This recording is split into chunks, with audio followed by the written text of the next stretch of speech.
Eu sei que tem momentos na vida, principalmente acompanhando política, que não dá, cara. A gente tem que rir. Tipo disso aqui, o produto original versus a encomenda que você recebeu da Shopee. Sim, eu ri, mas infelizmente esse vídeo não vai gerar essa reação, que é a que eu sempre espero em todos os vídeos que eu faço. No vídeo de hoje eu vou te mostrar o que rolou ontem e te convidar para uma reflexão. Sem vinheta, vamos direto pro assunto. No fim da tarde dessa segunda-feira, eu me deparei com a seguinte matéria. PGR pede que Instagram, TikTok e YouTube enviem dados de seguidores de Bolsonaro.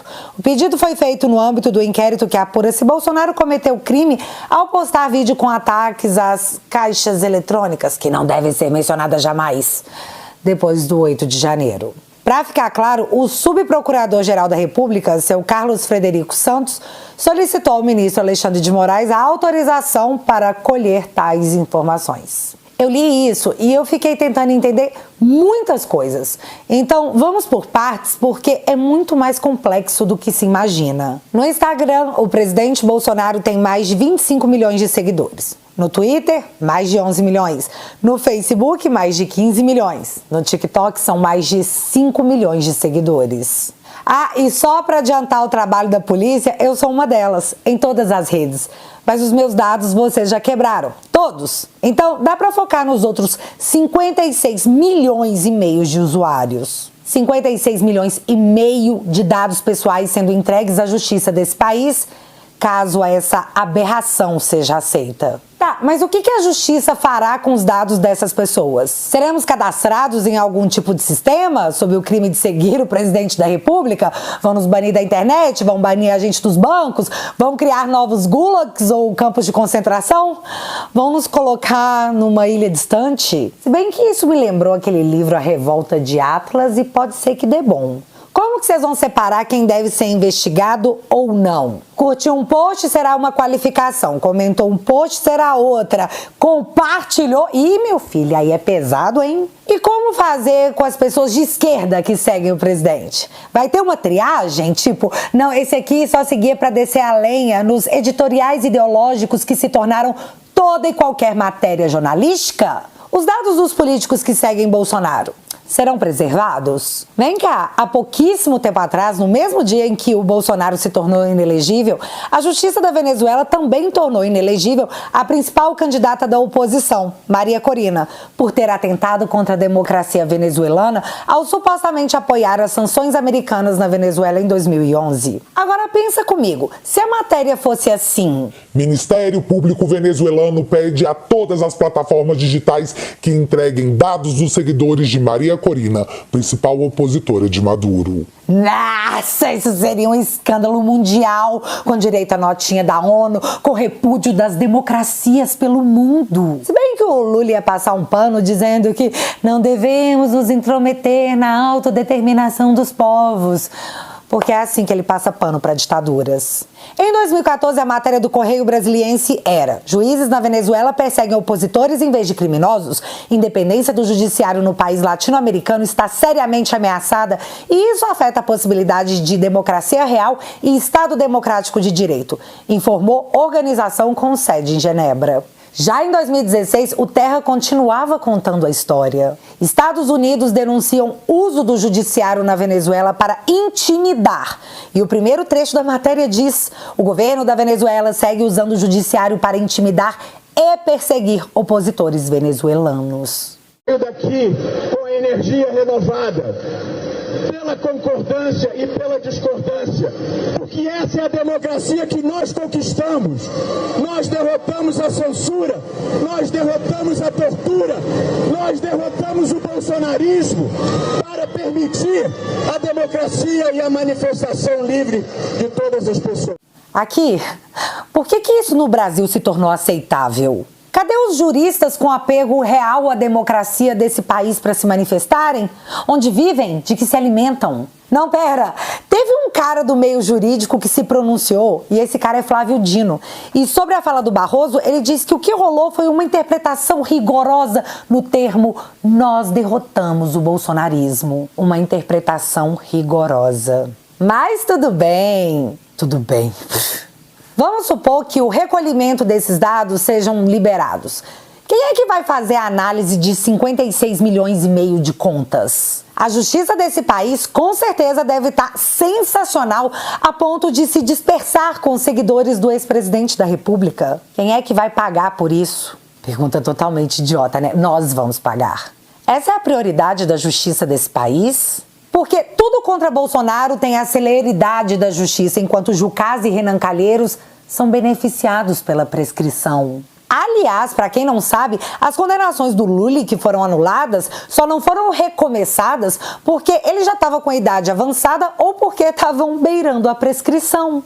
Que coisa, não? Isso me lembra uma outra matéria que saiu ontem, a de que 25 mil servidores públicos custam ao brasileiro, no caso nós, 3,9 bilhões por ano. Exigir devassa em seguidores de ex-presidente da República deve estar nessas atribuições. Eu realmente me pergunto que tipo de democracia pode sequer cogitar tal atitude. Tipo, o subprocurador, pelo fato dele ter solicitado essa autorização, ele considera isso uma coisa normal da lei, do jogo. O que o Brasil está se tornando em nome de ideologia política. Mas tem um outro aspecto que, menino, esse eu acho que faz muito sentido. Somando Twitter, TikTok, Instagram, Facebook, eu disse pra vocês que o Bolsonaro tinha 56,5 milhões de seguidores, certo? Os do Lula somados chegam a 31 milhões. Aí, quando você anuncia que a justiça pode quebrar dados dos seguidores do presidente Bolsonaro, isso pode levar ao medo de alguns, talvez de muitos, já que algo dessa natureza até ontem era impensada. Mas beleza, assustar e amedrontar os seguidores de Bolsonaro pode fazer com que ele perca seguidores e engajamento. E a ascensão da direita nasceu nas redes sociais. Aqui nós dominamos, isso é fato. Narrativa aqui, meu filho, não se cria. A gente pega a matéria, pega a fala e mostra que, olha, é mentira. E nós já começamos a reconstruir 186 milhões de casas que nós encontramos paralisadas. Tá vendo isso aí? Vamos construir 186 milhões de casas. É mentira. Isso é uma mentira. Entenderam? Mas, enfim, ontem, junto com os coleguinhas da União Europeia, o Lula disse: é urgente regulamentarmos o uso das plataformas. Agora, mundialmente, o Lula pede a regulação dos meios de comunicação com ênfase na internet. E pede ajuda para fazer isso porque ele precisa muito que aconteça. E isso nos leva às declarações de Flávio Dino, que, aliás, estava ao lado do Barroso durante a fala de interpretação rigorosa no meio da militância estudantil. E eu fiz questão de usar como fonte uma mídia de esquerda para não rolar problema nenhum com uma possível notícia de interpretação ideológica equivocada. Agora a famosa desordem informacional. Dino diz a estudantes que a internet funciona como uma plataforma das ideias da direita. Sacou? Isso foi agora, dia 12 de julho. E a mídia? Bom, deixa eu falar umas coisinhas aqui que eu acho sobre a mídia. Quando o período militar acabou, foi feita uma espécie de acordo. Os militares ficariam com as partes que eles consideravam importantes, como economia e infraestrutura. Já a esquerda ficou com o que era supérfluo, como cultura e educação. Como resultado, a ideologia de esquerda entrou e se impregnou nas universidades desde aquela época em que era considerado modinha e até legal ser progressista. Era o movimento dos jovens rebeldes. E jovem que vive às custas do Wi-Fi da mamãe adora uma causa dos outros para expressar rebeldia. Eles vão varrer a porta do Banco Central em nome da ideologia, mas dormem até meio-dia enquanto a mãe varre a casa sozinha. Mas os jovens daquela época cresceram e viraram professores, médicos, advogados, juízes, e eles ensinaram para o aluno exatamente o que aprenderam, que por sua vez também cresceram e passaram adiante a doutrina que receberam. E é assim, há mais de 40 anos, sem nenhuma espécie de freio. Então, os jornalistas de hoje nem sabem que foram doutrinados, eles simplesmente aprenderam que esse era o certo, que quem tá contra eles odeia pobre, é fascista, e qualquer medida para barrar o avanço de quem pensa diferente pode e deve ser tomada porque, afinal de contas, eles só querem o mais amor, por favor. Essa galera tá hoje aplicando o que foi implementado em suas cabeças desde sempre, e eu prefiro pensar que eles nem sabem ser diferentes. E aí a gente traz essa questão do terrorismo porque a mídia amplamente divulgou que os terroristas, os terroristas.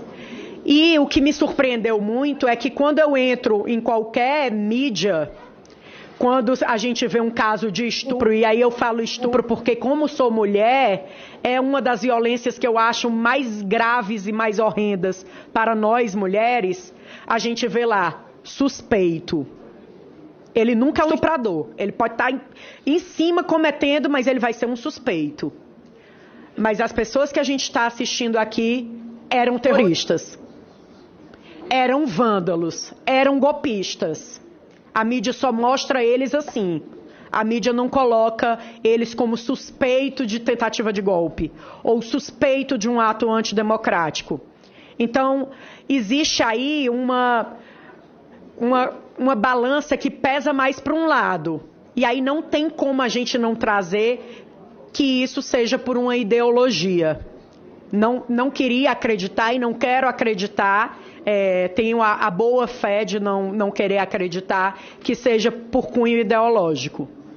Por não gostar do que essas pessoas estão defendendo, que é a família, que são os costumes, que é a religião.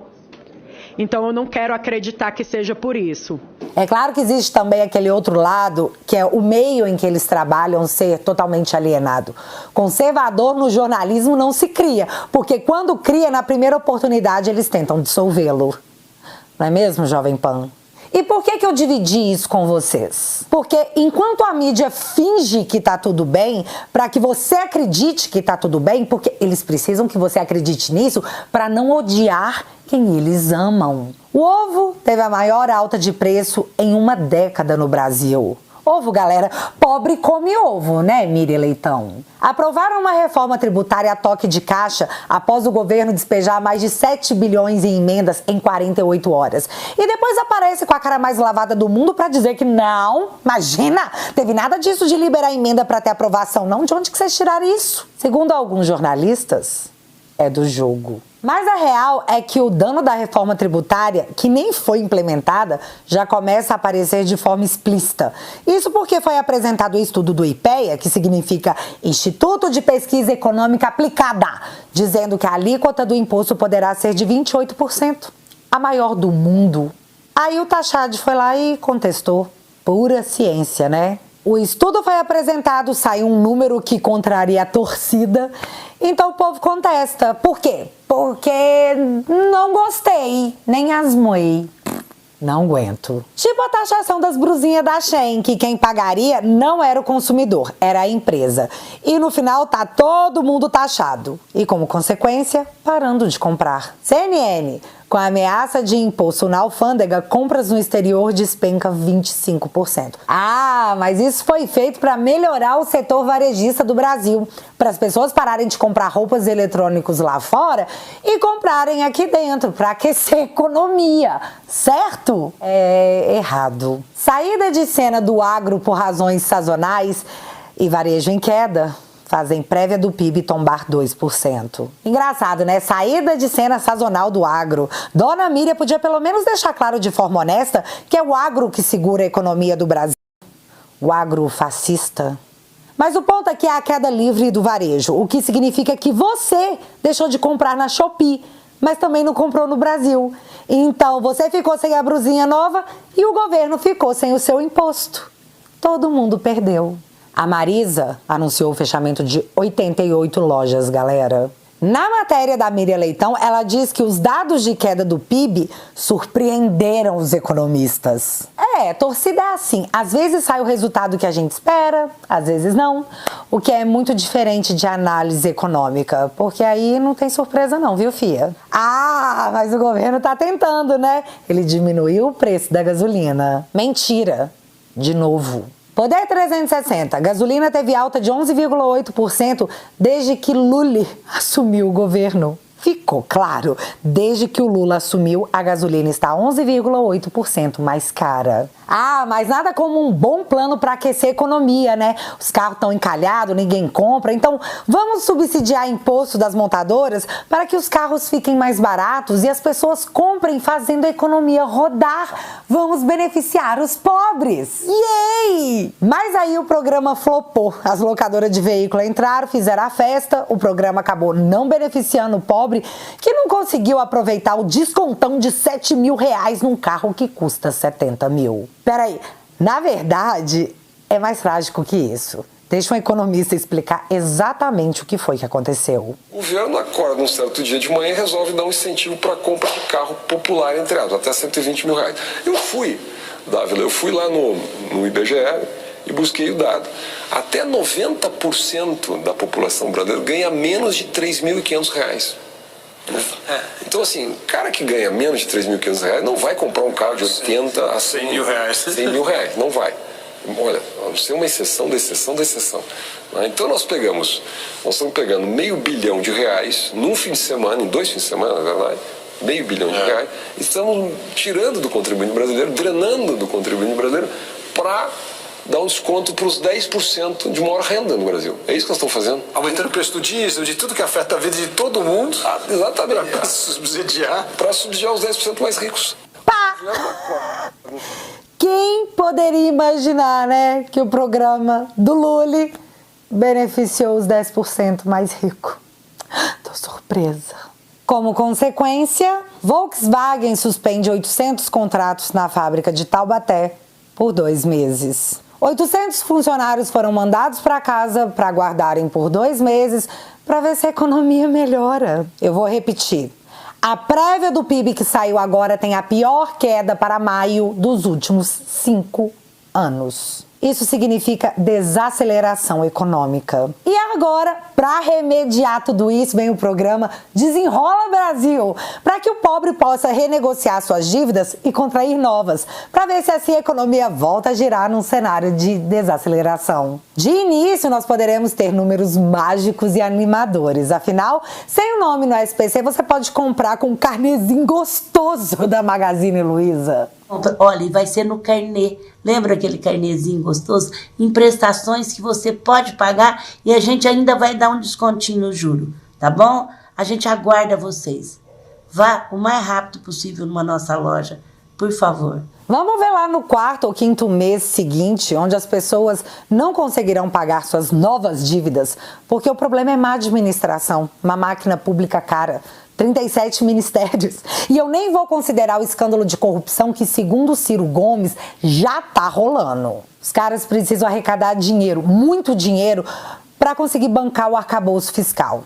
E já ficou mais que claro que essa conta é nossa. Só que a gente não quer pagar. Entendam, a galera tá com medo de gastar devido às péssimas políticas anunciadas. Mas, graças a Deus, a artista está conseguindo milhões na Rouanet pelo Ministério da Cultura. Graças a Deus, juízes e promotores de Minas Gerais vão receber R$ 950 de auxílio creche por filho. E cada um pode levar 57 mil porque vão fazer o pagamento retroativo. Feliz Dia dos Pais adiantado. Com amor do Estado. Pago por nós. Enquanto isso, o auxílio complementar para pobre que tem filho é de R$ 150. Graças a Deus, um juiz mandou a gente pagar 1,3 milhão de reais ao Pablo Escobar brasileiro como aposentadoria. O cara é só considerado um dos maiores traficantes internacionais do Brasil, mas isso é só um detalhe. Graças a Deus, com a reforma tributária, os alimentos podem subir 20% nos restaurantes, onde vamos consumir menos. E trabalhador desse setor vai sentir a desaceleração até quebrar. Graças a Deus, estão anulando todas as condenações da Lava Jato. Pois é, até a Odebrecht pode voltar a celebrar novos acordos com a Petrobras. Graças a Deus, temos uma mídia militante dizendo a mudança climática castiga eleitores de Bolsonaro no Sul. Evento esse que fizeram 4 pessoas perderem a vida. Mas é tudo com amor, então pode. Por falar em perder a vida, vocês conhecem a história de Pearl Harbor? O ataque que deixou 2.400 pessoas mortas e mais de 1.200 pessoas feridas. Então, a ministra da Suprema Corte, Rosa Weber, comparou o 8 de janeiro no Brasil com esse evento. Na prática, a comparação é dessas pessoas aqui com assassinos de guerra. Pois é. E TSE que tá me monitorando, pode ficar tranquilo aí. Eu não vou dizer o que eu acho disso não, tá? Eu sei que, sabe... E após a fala do Barroso, que gerou uma manifestação, inclusive, de Rodrigo Pacheco, foi a vez do maior ministro do Supremo, e é óbvio que eu estou falando do Alexandre, porque com certeza ele é o maior de todos, vira alvo das manchetes após ser publicado que ele havia sido hostilizado e seu filho agredido no aeroporto em Roma. Os acusados foram questionados e negaram as informações. Logo, somente as imagens poderão dizer realmente o que aconteceu. E aí, eu me deparei com essa matéria aqui do Diário do Centro do Mundo, o famoso DCM. E é claro, um veículo de esquerda, eu sou obrigada a confiar na apuração jornalística do fato. Afinal, o meu compromisso aqui é apenas com a notícia. Polícia Federal pede sigilo sobre imagens do aeroporto de Roma após ataque a Moraes. Segundo a matéria, mais um sigilo. E como veio do ministro Alexandre, eu tenho que dizer que é democrático. E eu nem sei se eu de fato posso dizer isso. Devido à nossa democracia pujante, que pode quebrar dados de 56 milhões de pessoas, sem o espanto dos donos do poder em terras tupiniquenses. Uma democracia muito consolidada. Galera, ou a gente acorda agora, reage agora, ou amanhã, como uma Venezuela instituída, a gente não vai poder nem reclamar. Veja o que foi dito na Globo News. E para chegar no ponto dessa emissora se manifestar dessa forma, é porque já passamos do ponto. Tem tempo. Presta atenção e fique chocado, assim como eu. Precisamos nos salvar dos nossos salvadores. Precisamos colocar um limite no Supremo. O ideal seria que o Supremo se reunisse e dissesse, vamos nos autolimitar, mas talvez seja ingênuo da minha parte. Acho que é. Mas seria. Mas é o que devia acontecer. Realmente é o que devia acontecer. No Brasil, criou-se um ambiente que permite que ministros de tribunais superiores, especialmente do Supremo e tal, falem sobre qualquer coisa. Eles falam sobre qualquer coisa, dão entrevistas sobre qualquer coisa. Não é uma coisa normal. Isso não é normal. Em nenhum lugar do mundo é normal isso. Né? E a gente está nessa... Uma hora vai ter que parar.